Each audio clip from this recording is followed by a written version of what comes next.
নির্বাচনী আদর্শ আচরণবিধিকে বুড়ো আঙ্গুল দেখিয়ে সিউড়িতে ভোটারদের টোপ দেওয়ার সময় হাতে নাতে পাকড়াও বিজেপি। গণতন্ত্রের পবিত্রতাকে কালিমালিপ্ত করাই বিজেপির একমাত্র লক্ষ্য।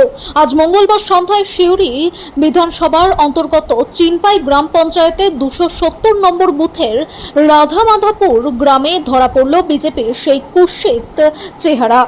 নির্বাচনী আদর্শ আচরণবিধি বলবৎ থাকা সত্ত্বেও নিয়ম নীতির তোয়াক্কা না করে বিজেপি নেতাকর্মীরা বাড়ি বাড়ি গিয়ে মাতৃশক্তি ভরসা কার্ড বিলি করছিল।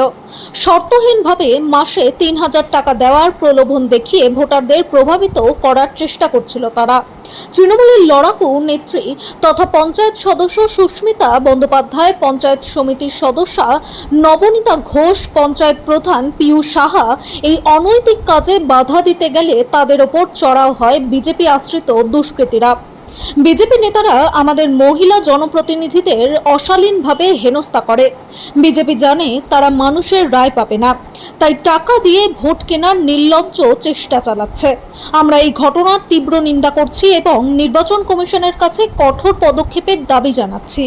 বিজেপির এই অপশাসন ও নারী বিদ্বেষী চরিত্রের জবাব সিউড়ির মানুষ ব্যালটেই দেবে। পঞ্চায়েতের প্রধান, পঞ্চায়েত সমিতির মেম্বার আর গ্রাম পঞ্চায়েতের মেম্বার চিনপাই আদিবাসী পাড়াতে এসে দাপিয়ে বেড়াচ্ছে। এই বিষয়টা যখন আমরা জানতে পারি তখন এখন তারা সে কি বলছে, মেয়ে ছেলে তাস খেলছে। এখন যে আমরা মেয়ে ছেলে আমাদের সাথে কি হাতে ব্যবহার করছো, আর এখন বাজছে রাত 8টা প্লাস। 3টে মেয়ে ছেলে কি করছে এখানে এরিয়াতে? বাড়ি বাড়ি হুমকি দিচ্ছে, প্রতিটা ঘরে ঘরে ঢুকছে।